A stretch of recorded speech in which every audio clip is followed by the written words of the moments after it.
Hello বন্ধুরা, তোমরা কেমন আছো? নিশ্চয়ই ভালো আছো। আজ আমি তোমাদের রাইট ফর্ম অফ ভার্বের 3 নম্বর ক্লাস নেব। ইতিপূর্বে রাইট ফর্ম অফ ভার্বের উপরে 2টা ক্লাস নিয়েছি, পার্ট 1, পার্ট 2। আজ তোমাদের 3য় নম্বর ক্লাসে কতগুলো রুলস শেখানোর চেষ্টা করব। তোমরা মনোযোগ দিয়ে শিখবে ইনশাল্লাহ। তো আসো, রাইট ফর্ম অফ ভার্ব আমরা আগেই হেডলাইন নিয়ে নিই। RIGHT, রাইট মানে সঠিক, রাইট ফর্ম মানে রূপ, ফর্ম অফ ভার্বস ভার্বের সঠিক রূপ। আচ্ছা, আজকে প্রথমে যে রুলটা পড়াবো এটা হচ্ছে 11 নম্বর রুল। 11 নম্বর রুলে আছে যে কোনো লেস্টযুক্ত বাক্যে লেস্টের পরে সাবজেক্টের পর শুড অথবা মাইট বসে। আর যেহেতু শুড এবং মাইট এটা মডালস, এগুলো মডালস, তাই এরপরে ভার্বের বেস ফর্ম বসবে। তাহলে রুলটা হলো লেস্ট, LEST, লেস্টযুক্ত বাক্যে লেস্টের পর যে সাবজেক্ট থাকবে এই সাবজেক্টের পরে শুড অথবা মাইট বসবে। আর শুড মাইট বসানোর পরে ভার্বের বেস ফর্ম বসবে। লেস্ট অর্থ হচ্ছে যাতে না বা পিছে বয় হয় এমন। যেমন দেখো,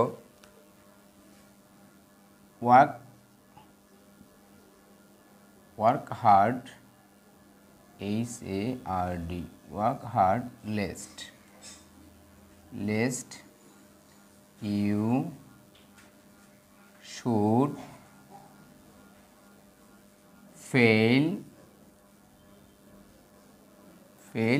in the exam.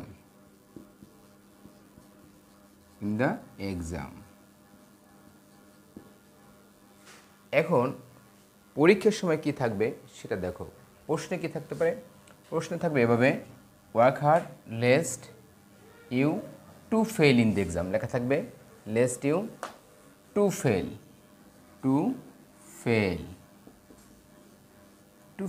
In the exam. তাহলে আমাদের কারেক্ট কী করতে হবে? ওয়ার্ক হার্ড, লেস্ট, এই লেস্টের পরে সাবজেক্ট বসবে।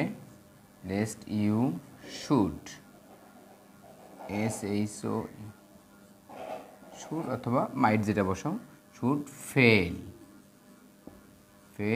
In the exam. আচ্ছা, এখন তাহলে অর্থ দাঁড়ালো কি? অর্থ হলো যে work hard lest you should fail in the exam, কঠোর পরিশ্রম করো যাতে পরীক্ষায় ফেল না করো। কঠোর পরিশ্রম করো যাতে তুমি পরীক্ষায় ফেল না করো। তাহলে অর্থ দাঁড়ালো কি? লেস্ট অর্থ দাঁড়ালো যাতে ... না।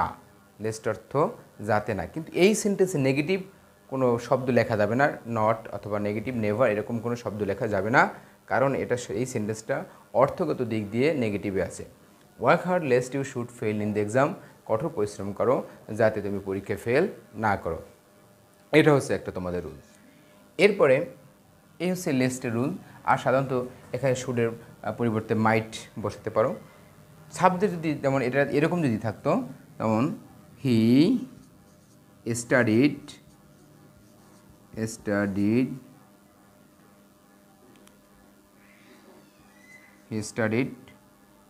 Hard, lest he to fail অথবা টু শাইন, লিখি two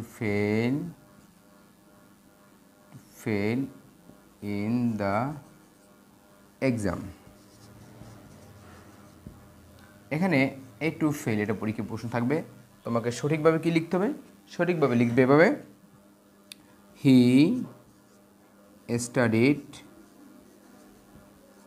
studied hard lest he. এইখানে শুডের পরিবর্তে মাইট বসানো ভালো, যেহেতু third person singular, MIGST, might fail in the exam. He studied hard lest he might fail in the exam. এখানে শুডু বসাতে পারো, তবে থার্ড পারসন সিঙ্গুলার থাকলে মাইট বসানো ভালো। আশা করি বুঝতে পারছো সবাই। এরপরে আমরা আরেকটা রুল পড়ব, সেটা হচ্ছে খুব বেশি পরিচিত রুল এবং যে রুলটার বেশ কিছু ব্যবহার আছে। No sooner had, scarcely had আর হার্ডলি হ্যাড। যেমন দেখো, এটা রুলটা আমি তোমাদের একটু বোর্ডে লিখে দিই। No sooner had dot dot dot then, THAN then. এখানে একটা ভার্ব বসবে, সেই ভার্বটা বসাবো আমরা ভার্বের পাস্ট পার্টিসিপল ফর্ম। যেহেতু হ্যাডের পরে ভার্বের পাস্ট পার্টিসিপল ফর্ম বসে, তাহলে পাস্ট পার্টিসিপল ফর্মকে আমরা B3 দ্বারা প্রকাশ করি। এরপরে দেনের পরে সাবজেক্টের পরে যে ভার্বটা বসবে সেটা বসবে ভার্বের পাস্ট ফর্ম, আর পাস্ট ফর্মটাকে আমরা V2 দ্বারা, B2 মানে ভার্বের 2 নম্বর ফর্ম, B2 দ্বারা প্রকাশ করি, B2। যেমন এরপরে scarcely had, SCARC, scarcely had. Had থাকলেও একই নিয়ম, সেক্ষেত্রে তোমরা এখানে B4 বসাতে পারো, B4, আর এখানে এই V2 বসাতে হবে, অর্থাৎ ভার্বের পাস্ট ফর্ম, আর এখানে ভার্বের পাস্ট পার্টিসিপল ফর্ম। আরেকটা থাকতে পারে হার্ডলি হ্যাড,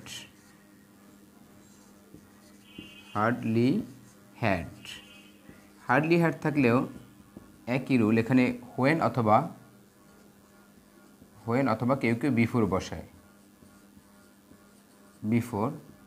এখানে ভার্বের পাস্ট ফর্ম আমরা সংক্ষেপ লিখলাম V2, আর এখানে ভার্বের past participle form.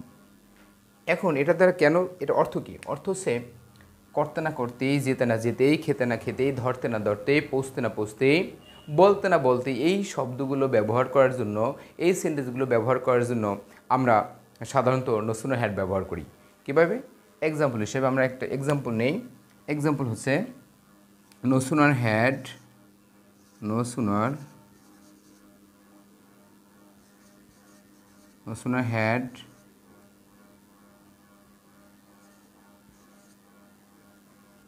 the thief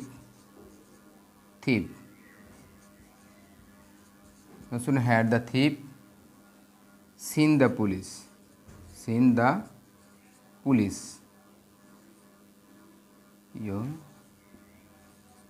no sooner had the thief seen the police, comma seen the police, then he ran away। এখন এটা হচ্ছে অ্যান্সার, কিন্তু পরীক্ষায় কীভাবে লেখা থাকবে? পরীক্ষার প্রশ্নে বা কোনো সেন্টেন্সের ট্রান্সফরমেশনের ক্ষেত্রে অথবা রাইট ফর্ম ভার্বের ক্ষেত্রে লেখা থাকবে no sooner had the thief to see. এখানে কি থাকবে? ভার্বের জায়গায় থাকবে টু সি। এখানে থাকবে রান, টু রান। তাহলে আমরা কি পড়লাম? আমরা পড়লাম যে নো সুনার হ্যাডের পরে যে ভার্বটা বসে সে ভার্বটার পাস্ট পার্টিসিপল ফর্ম বসে, এবং হার্ডলি হ্যাডের পরে যে ভার্বটা বসে সেটা ভার্বের পাস্ট পার্টিসিপল ফর্ম। স্কার্সলি হ্যাডের পরে যে ভার্বটা বসে সে ভার্বটার পাস্ট পার্টিসিপল ফর্ম। তবে দেনের পরে যে পরবর্তী অংশটা ক্লোজটা যেগুলো যে ভার্বটা বসবে V2, প্রত্যেকটাই V2 বসবে।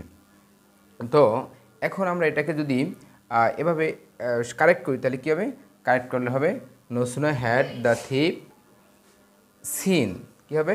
সিন ভার্বের past participle form, seen, SEEN, seen the police, then he ran away. চোরটি পুলিশ দেখতে না দেখতেই পালিয়ে গেল। চোর যখন পুলিশ দেখছে তখন চোর কী করলো? পালিয়ে গেল। তো চোরটি no sooner had the thief seen the police, চোরটি পুলিশ দেখতে না দেখতেই, দেন হি র্যান অ্যাওয়ে, সে পালিয়ে গেল। এটা যদি আমরা স্কার্সলি হ্যাড দিয়ে লিখতাম তাহলে হতো scarcely had the thief seen the police before he ran away. এরকম সেন্টেন্সগুলো হতো। এখন প্রশ্ন হচ্ছে যে এটা কি শুধু পাস্ট পারফেক্ট টেন্সই হবে নাকি প্রেজেন্ট পারফেক্ট টেন্স? হ্যাঁ, প্রেজেন্ট পারফেক্ট টেন্স হতে পারে, তখন নো সুনার হ্যাজ হবে। নো সুনার এটা সাধারণত চাকরি পরীক্ষা দেয়, কোনো অ্যাডমিশন টেস্টে যদি একটু কঠিন করতে চায় সেক্ষেত্রে দিতে পারে। যেমন no sooner had the thief, no sooner has দিতে পারে দ্য থিফ, তখনও ভার্বের পাস্ট পার্টিসিপল ফর্ম হবে, তখন এই ভার্বটা বি ভার্বের প্রেজেন্ট ফর্ম হবে। কোন ফর্ম হবে? ভার্বের প্রেজেন্ট ফর্ম হবে, অর্থাৎ বি অন হবে, বি অন। নিশ্চয়ই বুঝতে পারছো। আচ্ছা, এখন এটা কেন বললাম যে এটার মধ্যে অনেক রুলস?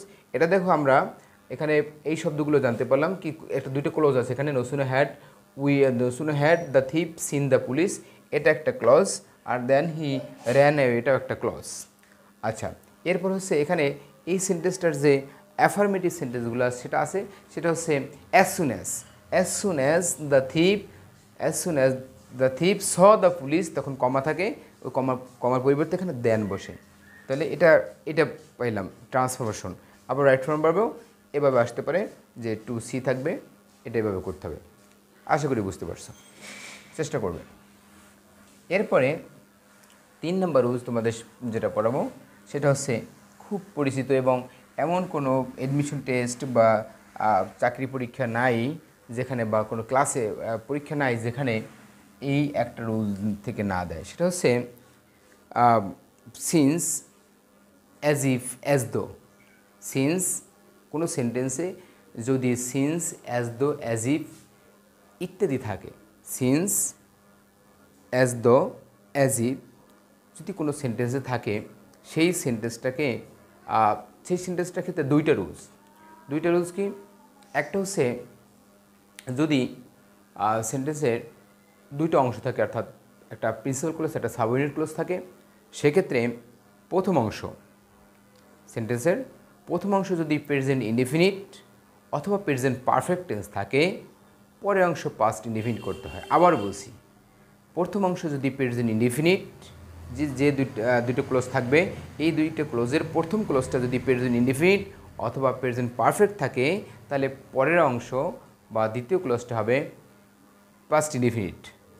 আর প্রথম অংশ যদি পাস্ট ইনডেফিনিট থাকে, তাহলে পরের অংশ হবে past perfect.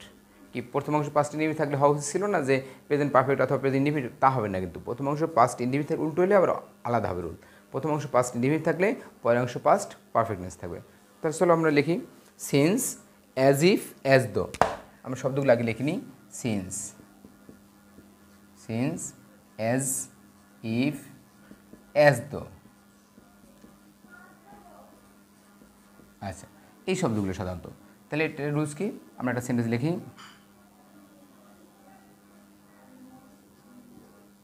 It is many years,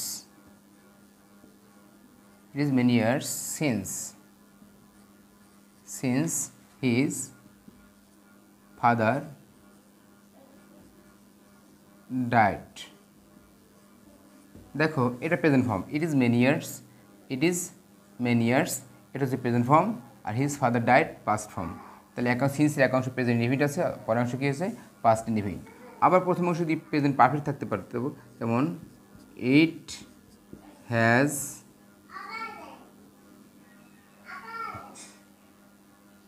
অথবা মেনি ইয়ার্স, যেমন many years have passed,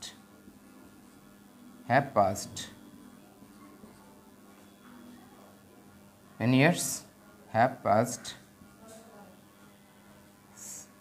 since his father died. many years have passed, অনেক বছর অতিক্রান্ত হয়েছে, তার বাবা মারা গেছে। তাহলে এইটা প্রেজেন্ট পারফেক্ট টেন্স, এই অংশটা আছে কি প্রেজেন্ট পারফেক্ট টেন্স, এই অংশ আছে প্রেজেন্ট ইনডিফিনিট টেন্স, কিন্তু পরের অংশ দুটোই পাস্ট ইনডিফিনিট। এটা রুলস, একটা নিয়ম। আরটা হচ্ছে এটা দিয়ে অ্যাজ ইফ দিয়ে করা যেত, অ্যাজ দো, যেমন হি talks as though he knew everything, তাহলে হি talks as though he knew everything, তাই টক্স হচ্ছে প্রেজেন্ট ইনডিফিনিট টেন্স, আর পরের অংশ past indefinite. many years have passed since his father, এটা প্রেজেন্ট পারফেক্ট টেন্স, পরের অংশ পাস্ট ইনডিফিনিট। আচ্ছা, এখন করব প্রথম অংশ পাস্ট ইনডিফিনিট থাকলে পরের অংশ পাস্ট পারফেক্ট কীভাবে করে। প্রথম অংশ পাস্ট ইনডিফিনিট থাকতে পারে, যেমন এটা আমরা যদি লিখি it was it was many years since his father, তখন কী হবে? Had died. It was many years since his father had died, অনেক বছর অতিক্রান্ত হয়ে গেল, তার বাবা মারা গিয়েছিল। এই তাহলে কী হলো? সিন্সের প্রথম অংশ পাস্ট ইনডিফিনিট, পর অংশ পাস্ট পারফেক্ট, এই একটা রুলস। আচ্ছা, এখন কথা হচ্ছে আরেকটা হচ্ছে এই since, as though, as if, এই থাকার সময় যদি কোনো সেন্টেন্সে ব্র্যাকেটে টু বি থাকে, কি থাকে? টু বি থাকলে টু বির পরিবর্তে ওয়্যার বসে, কি বসে? সাবজেক্ট যাই হোক, টু বির পরিবর্তে ওয়্যার বসে। ব্র্যাকেটে যদি টু হ্যাভ থাকে তাহলে ভার্বটা বসে হ্যাড। আর ব্র্যাকেটে যদি মেইন ভার্ব থাকে, তাহলে ভার্বের পাস্ট ফর্ম বসে। এটা একটা বিপরীত। যেমন দেখো এক্সাম্পল হিসেবে,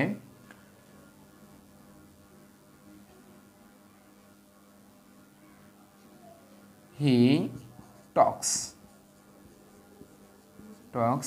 as though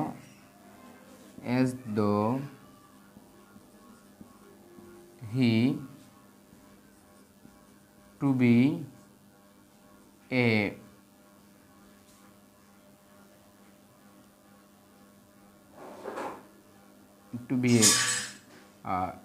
lawyer or to be a teacher.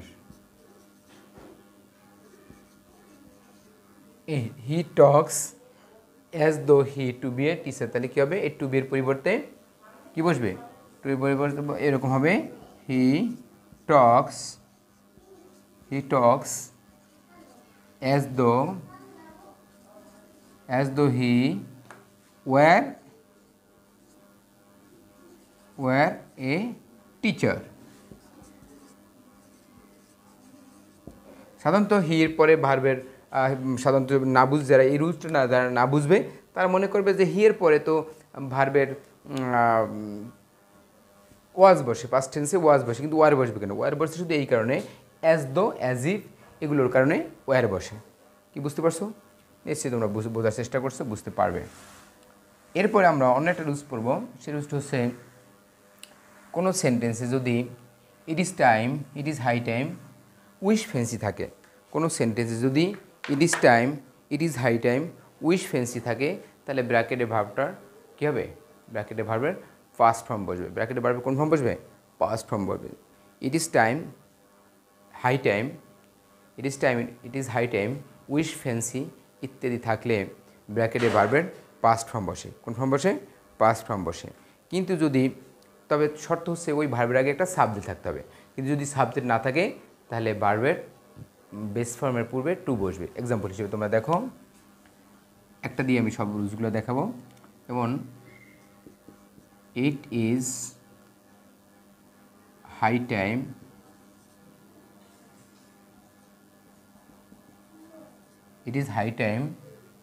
অথবা it is time, it is high time we changed, এখানে থাকবে কি?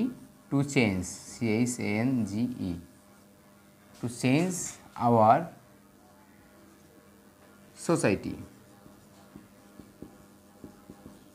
ইট is high time we to change our society. তাহলে এটা অ্যান্সার কী হবে? অ্যান্সার হবে it is time, it is high time